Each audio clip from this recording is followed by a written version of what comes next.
১৯৯৪ সালে স্পেন এবং পর্তুগালের মধ্যে একটা চুক্তি হয়। চুক্তির নাম হচ্ছে ট্রিটি অফ টর্ডাসিয়াস। এটা পরবর্তী ৫০০ বছরের জন্য ভারত উপমহাদেশ, অর্থাৎ যার ভিতরে ভারত, পাকিস্তান এবং বাংলাদেশ আছে, এর ভাগ্য নির্ধারণ করে দিছে। যে আপনারা যদি মানচিত্রে দেখেন তাহলে স্পেন এবং পর্তুগাল এই দুইটাই হচ্ছে উপকূলীয় সাম্রাজ্য।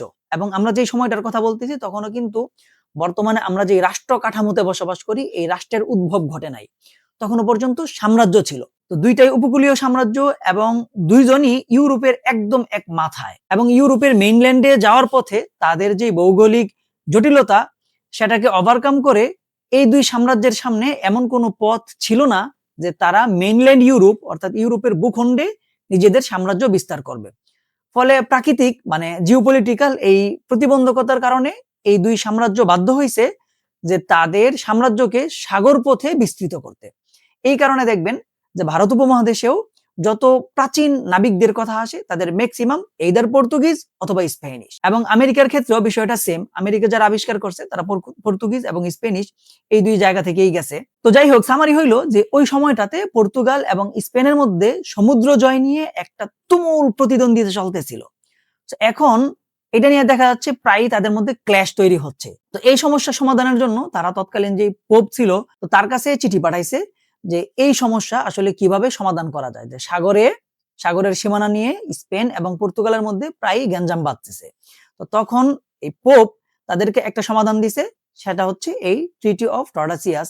এর মূল কথা হচ্ছে যে একদম আটলান্টিকের মাঝ বরাবর, যেটা ব্রাজিলের উপর দিয়ে গেছে উত্তর থেকে দক্ষিণ দিকে, একটা কাল্পনিক রেখা টেনে দিছে মানচিত্রের উপর বসে। চিন্তা করেন ওই পোপ কিন্তু কখনো সাগর পথে যায় নাই, সে কিন্তু জানে না যে কোথায় কোন দেশের সীমানা। তার সামনে মানচিত্র দিছে, সে মানচিত্রের জাস্ট একটা আগ দিয়ে বলে দিছে যে এর পূর্ব দিকে হচ্ছে পর্তুগিজদের এরিয়া আর পশ্চিম দিকে হচ্ছে স্প্যানিশদের এরিয়া।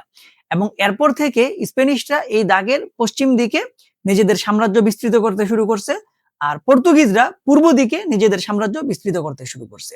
যেহেতু এই দাগের পশ্চিম পাশে ছিল স্পেনের এরিয়া, ফলে স্পেন আমেরিকা নামে যে ভূখণ্ডটা বর্তমানে আছে এইটাতে নিজেদের এক্সপানশন ঘটাইতে শুরু করছে, স্পেশালি দক্ষিণ আমেরিকাতে।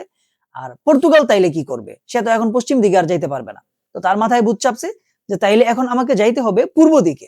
এবং তার আগে থেকেই জানতো যে পূর্ব দিকে ভারত আছে এবং ভারত হয়ে তখন ইউরোপে গুরুত্বপূর্ণ মশলাগুলো যাইতো। ফলে পর্তুগিজদের সমস্ত চেষ্টা প্রচেষ্টার মূল কেন্দ্রবিন্দু হয়ে দাঁড়ায় যে সাগর পথে পূর্ব দিকে কিভাবে আমরা ভারতবর্ষে গিয়ে পৌঁছতে পারি। এবং তাদের এই প্রচেষ্টা সফলতার মুখ দেখে যখন ভাস্কো দা গামা কালিকট বন্দরে এসে উপস্থিত হয় এবং আলটিমেটলি ভারতবর্ষে পরবর্তী ৪০০ বছরের জন্য উপনিবেশ বা কলোনির সূচনা হয়।